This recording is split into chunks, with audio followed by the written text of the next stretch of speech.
Hello, this is Paul Bergin from the Mars Hill blog, which you can find at www.paulbergin.blogspot.co.uk. Recently I've done a series of videos on some of my political heroes who I think helped change society for the better. The latest series of short videos I'm doing at the moment is going way out away from that and outside of politics, and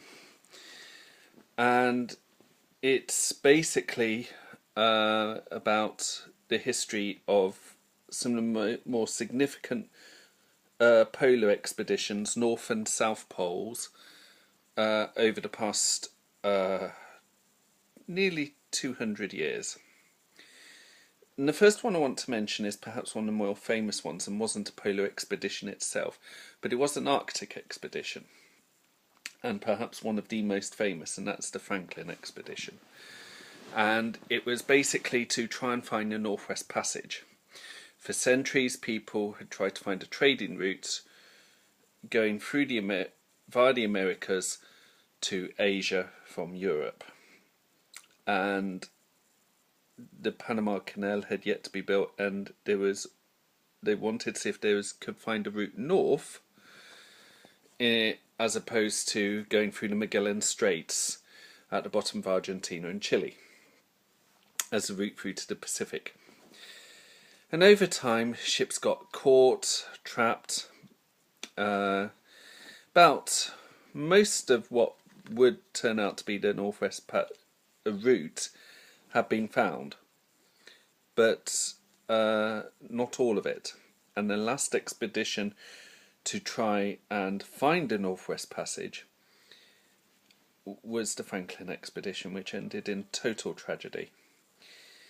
It set off in 1845, two ships, HMS Erebus, HMS Terror, with enough food and drink to last 3 years. It had some form of central heating. It had screw propellers, first engines on such sailing ships.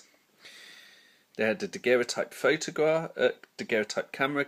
Photography is in its infancy then, and before the expedition set sail, 14 of the officers and crew had their photographs taken, and they've been much shown online.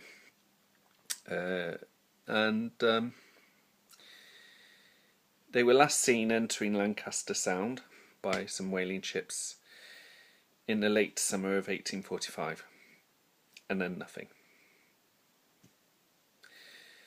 And what had happened was this is what has been pieced together. In the winter of 1845-1846, they stopped at Beechey Island in pretty much in the near the north of the Arctic, where the northern islands of Canada, and wintered there. During the winter there, they built a hut, tried experiments in gardening and other things. 3 sailors died during that time. I think the last one was in April. First 2 were in January the 1st, 1846, and January the 4th, 1846. Now, to lose 3 members of a crew that early in an expedition did not bode well.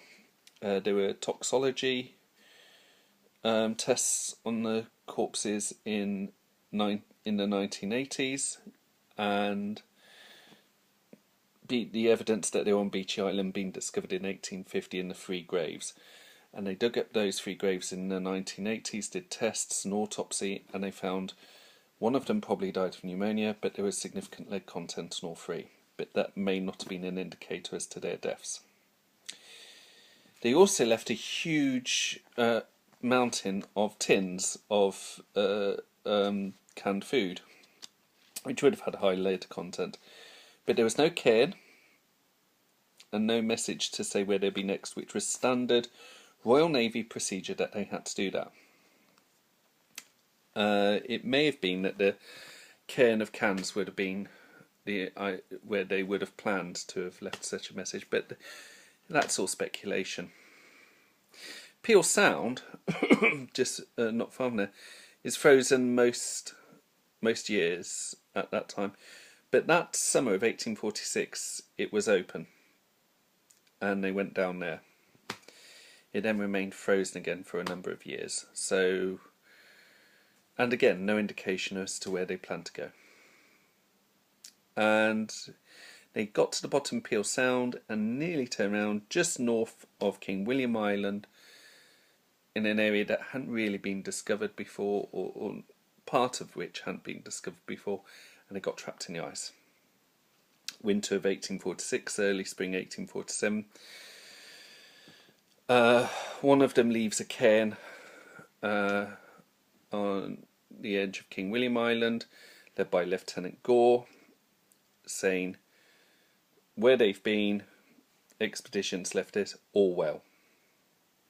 One gets the impression from events on Beechy Island and events to happen afterwards, and maybe at the time, that this was not exactly the truth, and that Lieutenant Gore knew it.